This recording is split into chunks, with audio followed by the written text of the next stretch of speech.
Hello everyone.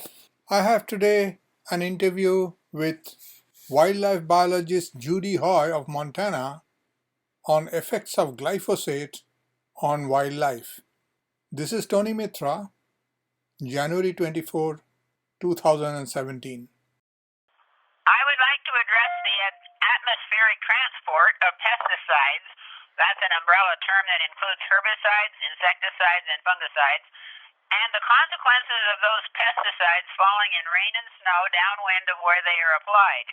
With regard to so-called organic crops, rain-containing pesticides, especially those extensively applied, like Roundup with its primary ingredient glyphosate, contaminate all of the foliage on which the rain falls, including the organic crops.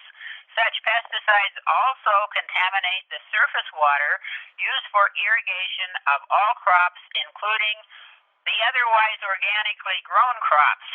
This causes most organic crops to have measurable levels of glyphosate and or their metabolites, but much less than crops that are directly sprayed with Roundup. With regard to pesticides sprayed by aircraft, studies have shown that approximately 20% of the chemicals fall on the sprayed area. The rest of the chemicals are carried by the winds far from where they are initially sprayed, sometimes hundreds of miles in just one day. Studies have shown that the environmental toxins travel across North America in a northeasterly direction, so that a large amount of the pesticides sprayed here in western United States go across the United States and north into eastern Canada. It has also been shown that most pesticides sprayed in the northern hemisphere, north of the equator, travel around and around the Earth toward the north, eventually ending up in the snow and ice above the Arctic Circle. The environmental toxins sprayed in the southern hemisphere go around the Earth in a southern direction, ending up in the snow and ice in the Antarctic. The animals all over the world now have the same birth defects, many being far from sprayed cropland.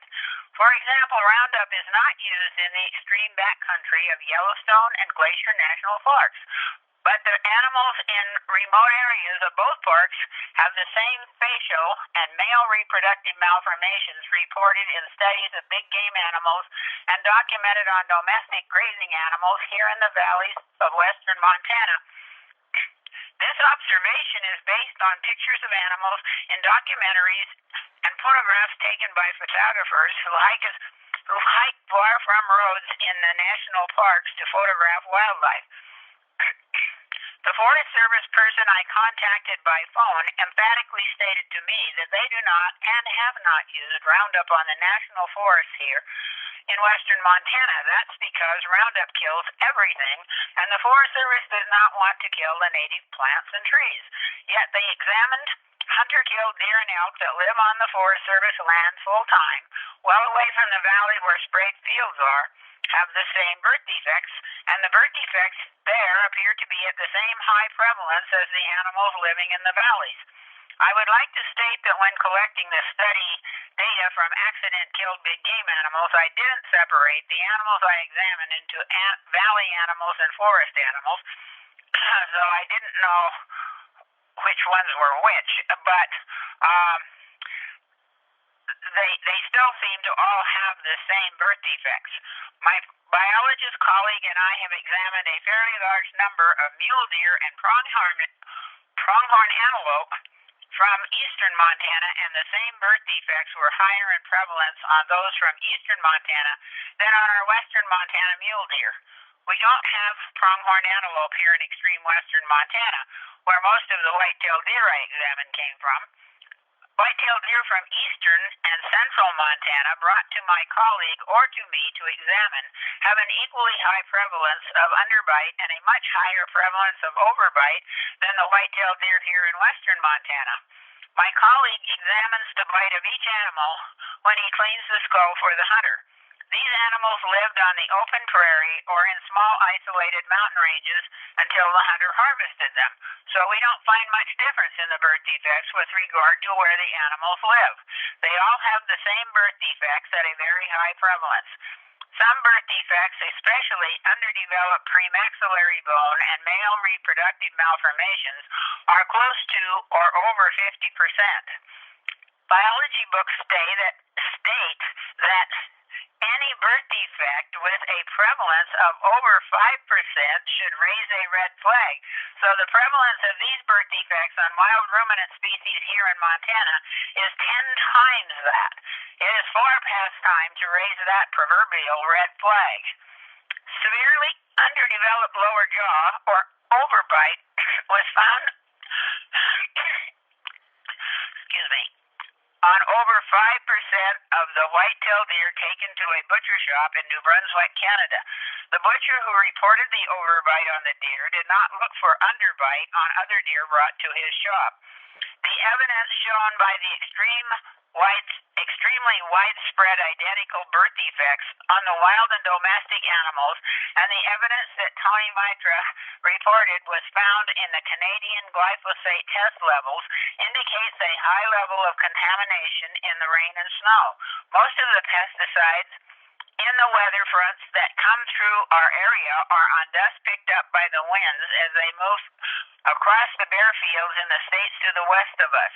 The millions of acres of bare fields in states upwind of our western Montana Valley are the source of large dust storms when the autumn months are dry.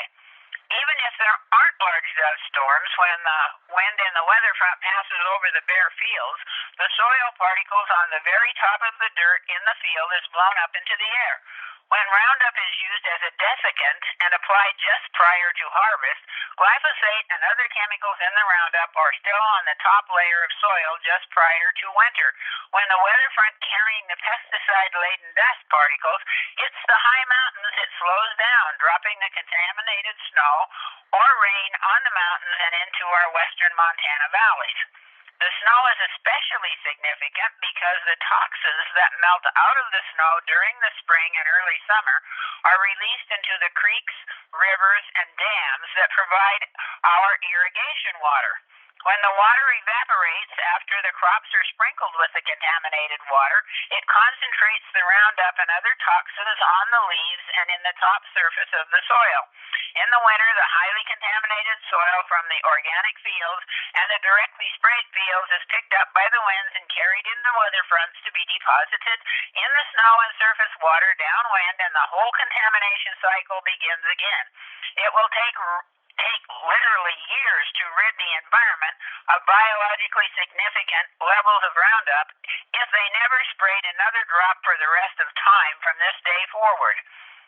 As many researchers have stated and shown so emphatically in studies, the biologically significant levels of glyphosate that cause birth defects and health issues in developing young animals are hundreds or even thousands of times lower than what is present on the foliage, in the rain, and in the snow, and in the air throughout North America, and now likely throughout the world. Wow. That's it. That's fantastic, and that's so alarming.